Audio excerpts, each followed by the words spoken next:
Hello and welcome to Deathwing Enhanced Edition. Now this launched a few days ago and it promised to be a lot better than the original Space Hulk Deathwing was, which was a little bit lackluster in terms of its content. It was very, should we say, light on the content, but it was still a very fun game. So what I'm going to do today is go over some of the changes in the Enhanced Edition and whether or not you should give this one a go.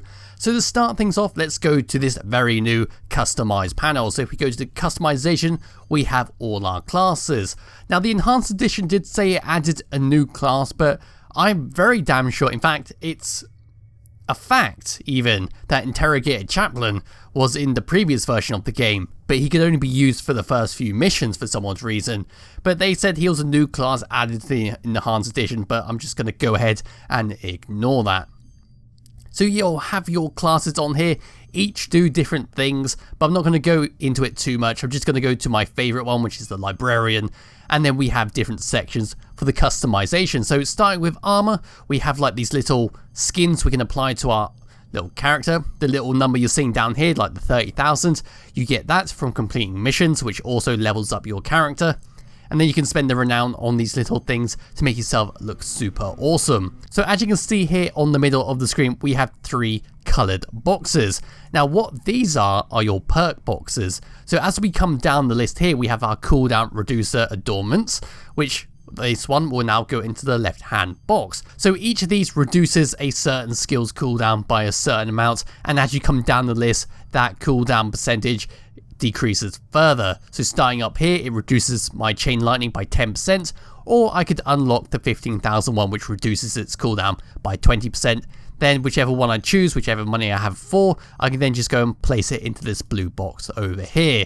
Then as I move down to here, we then have effect reducers. Now this is like your damage reduction, your survivability, which will sit in the middle box here. So we have reduced acid damage, reduced laser damage, reduced missile damage, etc, etc. And as we come down the list, much like our cooldown reducers, the effect gets bigger and bigger, eventually making you basically immortal to a certain type of damage.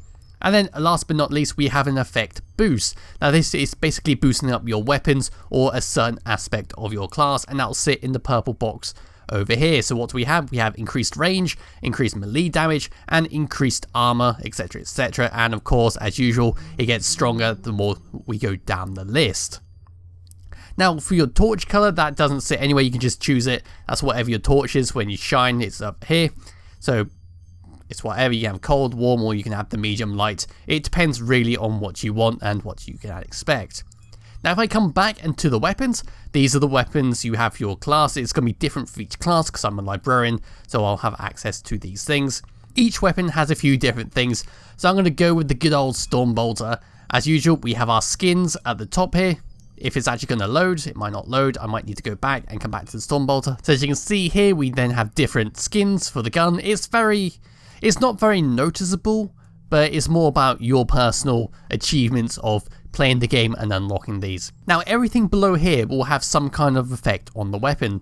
So we have the optical module, which is your scope if you wanted to have a scope on your weapon, and each of these scopes do different things. So it detects and highlights organic life forms, detect invisible enemies, and allows you to see in the dark by amplifying the light, which is all very nice. And then on the section below are the typical scopes, which is just the zoom increases and nothing special about them. Then as we come down, we have barrel attachments which do different things, such as increase weapon damage, reduce the recoil, and increase the weapon accuracy. As you can see on the right hand screen, as I flick over these, the little bars increase and decrease depending on which one I'm hovering over. Then we've got bayonet. If you wanted to add a melee weapon to your gun, say you want to just smash people with your gun because you don't have a melee weapon yourself, such as a force axe or a force sword or a good old mace and shields, you can attach this onto your gun should you wish. And then of course we've got the emblems. You can't really see it, but it's there should you wish. And for the last two, which I think are the most important, we have certain modules. So this one prevents your weapon from jamming. Very important if you're using a high rate of fire weapon such as the flamethrower or the plasma cannon, etc. And then below here it increases the magazine of your gun by 50%, which is absolutely great for a Stormbolter. Now for the perks, we have basically the same story as the armor. You can only choose one, unfortunately, and they're all a little bit different for each classes. But for the Librarian, we get reduced damage from psychic attacks, increased attack speed if I have an axe equipped, etc. And it's all basically the same like this. My personal favourite is of course the increased HP for each body part, because it just means you're going to last that bit longer, although the preventing of critical hits is also pretty powerful in itself. And then of course we have banners. Now if you played the original Space Hulks, you'll know that you'll always have a banner on your back, but in this one you don't until you unlock one, so they're there if you want to just work for it, although that comes last in priority when it comes to playing. So with that all done and out of the way, we have a few new options such as special missions. These special missions are a little bit different each time and basically increase the replayability of the game, because in the original version of the game you only had I think 12 chapters, and that was it. Yes, the chapters are pretty damn meaty and will take you a good hour or two perhaps to go through them, apart from the first level, so you're still looking at over maybe 15 hours in terms of actual gameplay. So up next, let's talk about the performance of the game, which was a very big part of the original version, because it was so unoptimized you'd just be all over the place regardless of what system you had. So performance in itself is a hell of a lot better than it was. Most of the time during games, during combats, I'm sticking more closer to 60 frames a second rather than sticking closer to 30 like I was in the original. And of course I'm running a 1050 Ti i5-3330 and 8 gigs of DDR3 RAM. So these are the settings I'm using. They are just one less than the maximum settings you can have, and I'm getting a reasonable frame rate from it, being very close to 60 at most times. There are some really odd occasions where the frame rate does drop quite a lot for no apparent reason, but I'm willing to dismiss that because overall it's still pretty damn smooth. One thing I am going to note is I believe there is a variable resolution in this game. So as you can see around this room, it's not very crisp, is it? Despite being a native 1080p on a 1080p screen, and I'm able to run this at very high settings, it's just not very crisp. It seems like there's something wrong with the actual scaling of the environment. It just doesn't seem that right, which makes me wonder if there is a variable resolution in the game itself in order to try and help with the performance, which would be one way of them solving the performance issue from the original version. Another thing with this game in terms of performance is bodies no longer pile up. It's kind of upsetting really, because that's one of the great things about the original version, was when you had a horde of enemies and you killed them all, their bodies would just stay there and just pile up, eventually making a wall of bodies for you to basically rush through or perhaps knock around a bit. They just simply despawn after about 5 seconds, which can take away from the actual environment of walking through a corridor you just slaughtered and seeing a bunch of bodies there. But of course I understand it, having that many bodies all around the map is just going to choke a lot of systems, so having them despawn like this is the best case scenario. So everything else with the game largely remains the same as it was. If you enjoyed the first game, or perhaps you liked it but there wasn't enough content, then this is definitely worth a try, but not for the asking price. I would say wait for a sale, because for the price they are asking, it does seem a bit much for the content they have added.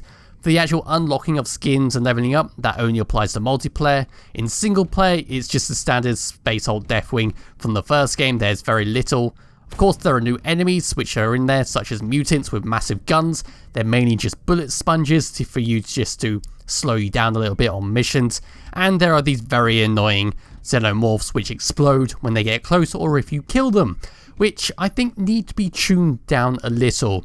Because in some games, especially multiplayer, if you get 4 of them in the row that are charging you in a horde, sometimes you don't see them and you basically whack them with your sword, and then there's a massive explosion and your group is now dead because you didn't know there were exploding ones in there and you couldn't react in time to actually kill them at a safe distance. They're a little bit unfair, a bit cheesy, but it does allow the medic to have a little bit of fun when he's playing multiplayer, because sometimes if you're with a really organized group, there's not enough damage coming into the team, so you're just largely there with your gun, not really using your abilities.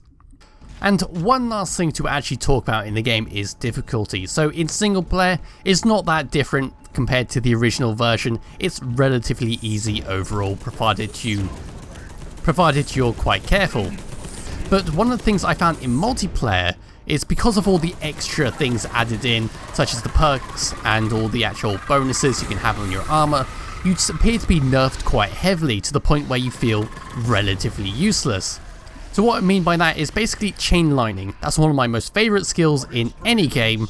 It used to one-shot in multiplayer in the original version, now it takes roughly 2 to 3 hits because they basically incorporate the perks into the game, so if you had the perks, it would be the same strength you were in the original game, but if you start a new game in the Enhanced Edition, you're going to be really weak, and it really shows. It's very tough in multiplayer if you don't know what you're doing, which unfortunately seems to be a case for most people.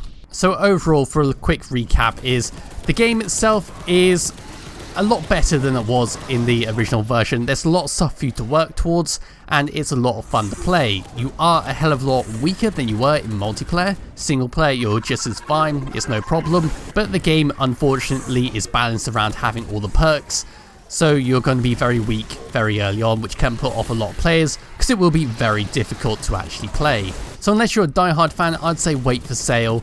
Is it worth it? Yes. Is there a lot of content to do? Not really, but it's better than it was. So anyway, I'll be back with another video at some point soon, and I hope this was helpful. Bye bye.